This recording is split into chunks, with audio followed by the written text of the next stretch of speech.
Puji nama Tuhan, saya mengucapkan salam sejahtera untuk kita semua. Pada hari ini saya ingin memberikan renungan dengan judul yaitu Kristen KTP. Bapak Ibu yang dikasihi Tuhan, kita mungkin sering mendengarkan istilah Kristen KTP. Istilah ini sering digunakan untuk menggambarkan orang-orang yang secara formal beragama Kristen, tetapi ternyata hidupnya tidak mencerminkan Kristus. Yang perlu kita ketahui ada dua ciri utama dari Kristen KTP. Yang pertama yaitu, orang Kristen KTP ini akan melakukan kegiatan agamawi tanpa mengerti hakikatnya.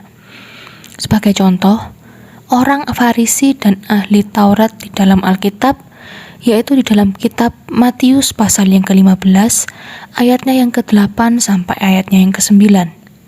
Dikatakan, bangsa ini memuliakan aku dengan bibirnya, padahal hatinya jauh daripadaku. Percuma mereka beribadah kepadaku, sedangkan ajaran yang mereka ajarkan ialah perintah manusia. Bapak Ibu yang dikasihi Tuhan, orang Farisi terlihat sangat rohani. Mereka rajin berdoa, bahkan rajin berpuasa, dan tidak pernah lewat untuk memberikan persembahan dan persepuluhan. Tetapi Yesus tahu isi hati mereka. Mereka melakukan semuanya itu hanya untuk dilihat oleh orang, bukan karena tahu hakikatnya, bukan karena mereka mengasihi Allah. Mereka mengerti sebuah hukum, tetapi sayangnya mereka tidak mengerti hati Allah. Mereka mungkin rutin pergi ke gereja, menyanyikan lagu-lagu pujian, atau terlibat dalam pelayanan. Tetapi sayangnya semua itu dilakukan hanya demi sebagai rutinitas sosial atau kewajiban budaya, bukan karena relasi pribadi atau hubungan pribadi dengan Tuhan. Mereka tahu tentang Tuhan, tetapi tidak pernah mengenalnya secara pribadi. Ibarat tubuh tanpa roh, tanpa hidup, tetapi sebenarnya mereka sudah mati. Bagaimana dengan kehidupan Bapak Ibu? Bagaimana dengan kehidupan kita semua saat ini? Apakah kita seperti orang Farisi dan ahli Taurat melakukan banyak kegiatan agamawi tanpa mengerti hakikatnya? Mari kita periksa diri kita masing-masing. Yang kedua, Kristen KTP ini hidup dengan karakter yang bertentangan dengan ajaran Kristus. Yesus berkata bahwa pohon dikenal dari buahnya. Orang yang benar-benar mengikuti Kristus seharusnya menghasilkan buah-buah roh, yaitu diantaranya adalah kasih, sukacita, damai sejahtera, kesabaran, kemurahan, kebaikan, kesetiaan, kelemah lembutan, dan penguasaan diri.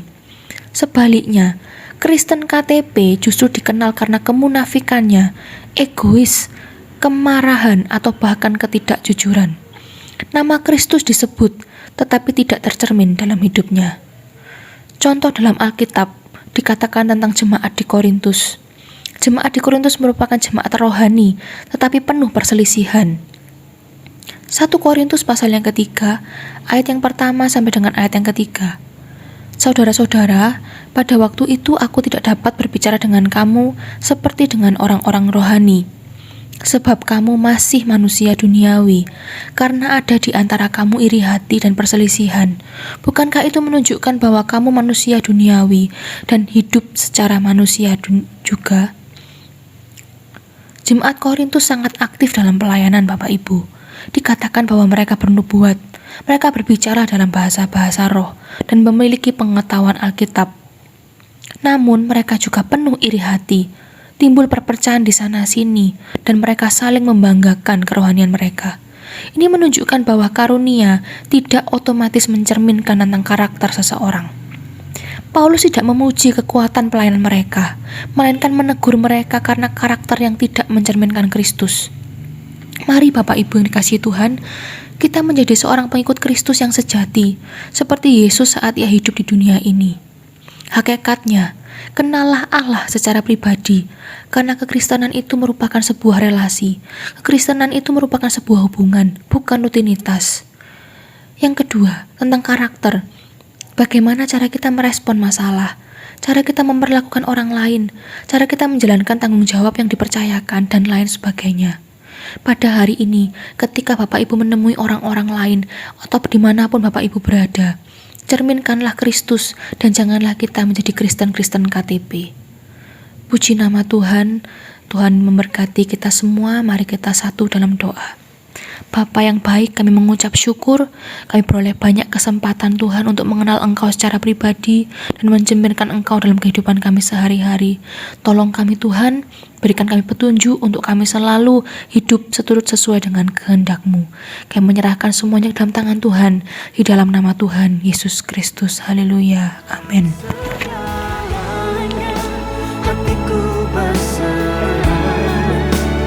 Indah segalanya perbuatan-Mu Tuhan, kehendak-Mu kerjakan dalamku, hidupku alat kemuliaan-Mu. Dalam segalanya hatiku berserah, indah segalanya perbuatan-Mu Tuhan, kehendak-Mu kerjakan dalamku, hidupku alat kemuliaan-Mu.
Ku tetapkan hatiku untuk percaya tanpa syarat, takkan goyah.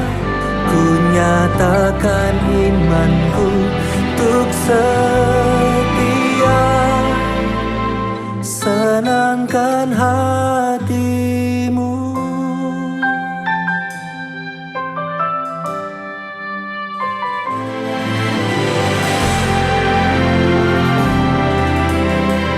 Katakan, ku tak menyerah.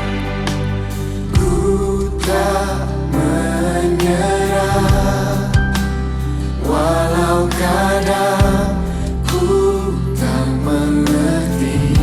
Ku tak mengerti, tetap berserah. Tetap berserah, keyakinan